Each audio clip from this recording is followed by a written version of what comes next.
गोवा में बीजेपी के तमाम नेता नमो मंत्र का जाप करते रहे, लेकिन गोवा से बाहर निकलकर दिल्ली आए तो उनके सामने वो चुनौती आ गई जिसका समाधान अब किसी को नहीं सूझ रहा।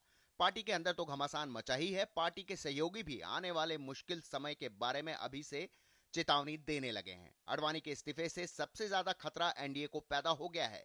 जेडीयू के नेताओं ने तो इसके संकेत भी शुरू कर दिए हैं। सबसे बड़ी बात है कि एनडीए में वो वर्किंग प्रेसिडेंट थे, हम कन्वीनर थे, तो उनके इस्तीफा देने के बाद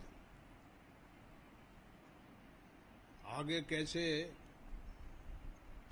जो संगठन है और जो परिस्थिति कैसे आगे चलेगी, इस पर हमारी पार्टी भी बैठ करके जल्दी से जल्दी विचार करेगी। जेडीयू ने सख्त तेवर अपनाए हैं तो शिवसेना ने भी आडवाणी के इस्तीफे को हैरानी भरा बताते हुए उन्हें भीष्म पितामह करार दिया।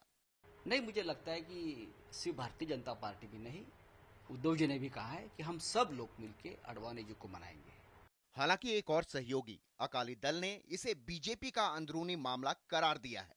We are with BJP. It is an internal matter of BJP.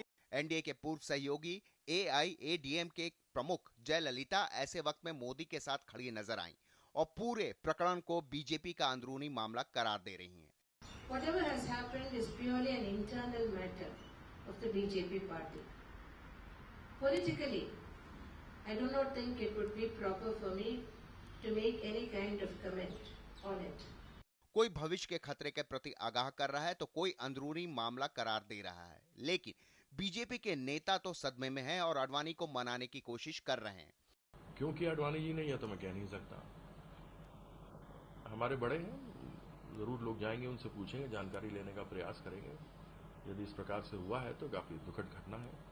वहीं कांग्रेस समेत तमाम पार्टियां इसे बीजेपी के भीतर सत्ता की लड़ाई करार दे रही हैं।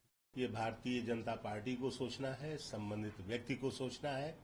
हमने पहले ही कहा था कि इसके अनेक परिणाम निकलेंगे। फासिस्ट और कम्युनल फोर्सेस का देश में सत्ता के लिए जंग छिड़ा है। सारा देश वाच कर रहा है कि इन लोगों के मन में देश प्रेम नहीं है। कुल मिलाकर आडवाणी का इस्तीफा न केवल बीजेपी बल्कि एनडीए के लिए भी खतरे की घंटी है। यही वजह है कि बाकी दल भी इस पर करीबी नजर रखे हुए हैं। अब देखना है कि आने वाले दिनों में बीजेपी की ये अंदरूनी लड़ाई क्या मोड़ लेती है। Bureau report, DD news.